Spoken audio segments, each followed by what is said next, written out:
पाठ 9वा वाचनाचे वेडे आशा पाटील यांचा हा पाठ आहे. जन्म त्यांचा 1976 मध्ये झालेला आहे. सुप्रसिद्ध लेखिका, आठवणींचा पाऊस, बिलबदल हे काव्यसंग्रह, अमृतफळ, आत्मानंद, बंटीची फजिती, शूरवीर, पाखरं, सेवंताबाई इत्यादी त्यांचे कथासंग्रह सुद्धा प्रसिद्ध आहेत. सोनालीने अवांतर वाचन करावे यासाठी तिच्या आईने केलेली युक्ती तिला सफल झाली याचे वर्णन लेखिकेने प्रस्तुत पाठामध्ये केलेले आहे. आजकालच्या मुलांना वाचन म्हणजे कंटाळवाणी गोष्ट वाटत असते. T video games, computers, mobile या सर्वांशी त्यांची मैत्री खूपच पक्की झाली आहे. खरे तर सोनालीलाही पाठ्यपुस्तकाव्यतिरिक्त इतर पुस्तक वाचनांची बिलकुलही आवड नव्हती. तिची आई आणि मोठ्या भावाला मात्र आवड नव्हे तर वाचनांचे वेडेच होते. तिच्या आईची बराच वेळा वाचनाकडे तिचे मन वळण्याचा प्रयत्न केला. तिला अभ्यासाशिवाय दररोज किमान 2 पाने अवांतर वाचन करण्यासाठी प्रवृत्त केले असे तिचे मत होते. खूप प्रयत्न करूनही सोनालीला अवांतर वाचनाची प्रवृत्त करण्याकरता आईला यश आले नव्हते.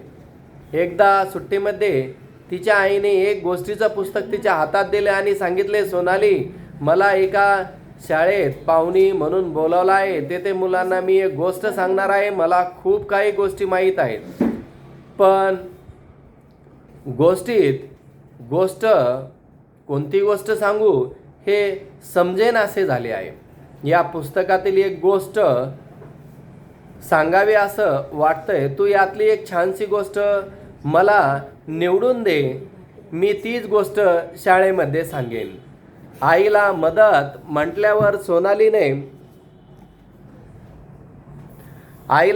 म्हटल्याच्या नंतर सोनालीने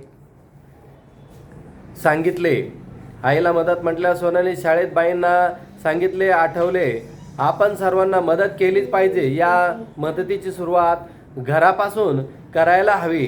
मदत करण्याने आपल्याला तर आनंद होतोच, पण दुसऱ्यांनाही आनंद व्हावा. आपल्याला समाधान देऊन जात असतो. तुम्ही घरी किंवा इतर ठिकाणी कोणती मदत करता याची नोंद ठेवा आणि दर शनिवारी ती इतरांना दाखवा. सोनालीने आतापर्यंत बऱ्याच नोंदी वहीत केल्या होत्या. आईला मदत ही एक नवीन नोंद होईल. बाई देखील सगळ्यासमोर आपले कौतुक करतील याबद्दल तिला आनंद वाटत होता. शाबासकी देतील या विचाराने तिने पटकन हो म्हणून आईला हातातले पुस्तक घेतले. आईनं दिलेले पुस्तक तिने हातातूनही घेतले. आईने तिला दिलेल्या पुस्तकात छोट्या छोट्या कथा होत्या. नुसत्या कथांची नावे वाचून कथा निवडावी हे तिला कळेना. शेवटी तिने नाविलाजाने एक एक करून जवळजवळ 10 कथा वाचून टाकल्या. अवघ्या 1.5 तासात सारे पुस्तक वाचून झाले.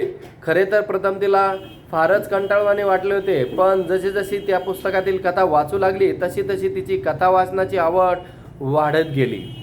त्यात काय लिहिले आहे त्याविषयी उत्सुकता वाटू लागली. त्यानंतर तिने पुस्तक केव्हा संपवले तिला देखील कळाले नाही. कथा तर सगळ्यांनाच आवडत्या, त्यातली कोणती निवडावी हे समजेना.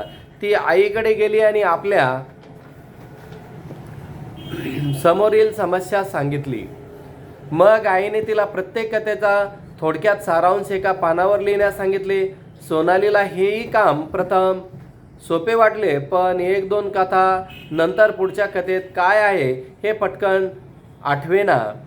तिने आईला पुन्हा एकदा पुस्तक वाचते म्हणून सांगितले. खरे तर आज घरात आजी आजोबा, दादा, काकू, काका या साऱ्यांना सोनालीकडे पाहून नवल वाटत होते. आता तिने एक पान घेतले. त्या पानावर कथेचे आणि कथेत काय सांगितले हे थोडक्यात लिहिण्याचा प्रयत्न केला. बघता बघता तिचे पाने भरली आणि पळतच आईकडे गेली आणि आईला ते पान दाखवले. आईला ते सारे पाहून तिचे खूप कौतुक वाटले. आईने तिचे घरातल्या साऱ्यासमोर कौतुक केल्यामुळे तिचा आनंद गगनात मावेना. शाळेत गेल्यानंतर तिने आपण काल आईला काय आणि कशी मदत केली हे सांगितले. एक सोबत कथाही ऐकवली. तिने आजपर्यंत कधीच अवांतर वाचन केले नव्हते. तिच्यातला हा आमूलाग्र बदल सर्वांना आनंद देणारा होता. प्रथम वर्गात प्रथम बाईने आईला मदत केली म्हणून अभिनंदन केले. नंतर तिने वर्गात एवढी छान गोष्ट सांगितली की कौतुकाने तिच्या पाठीवर शाबासकीही मिळाली. सोनालीला आज खूप खूप आनंद झाला होता. तिने आता घरातल्या सगळ्या वाचनालयातल्या अनेक पुस्तकांचे वाचन करायचे ठरवले. ते आईने सांगितल्याप्रमाणे तिने एक वही केली. त्यामध्ये ती आवडलेल्या ओळी किंवा एखादा प्रसंग लिहून ठेवत असे. सोनालीला प्रोत्साहन देण्यासाठी बाबाने तिच्या वाढदिवसाला एक छानसे पुस्तकाची भेट म्हणून दिली आणि सोबत तिच्या वर्गातील साऱ्याच मुलामुलींना एक एक पुस्तक भेट स्वरूपात दिले.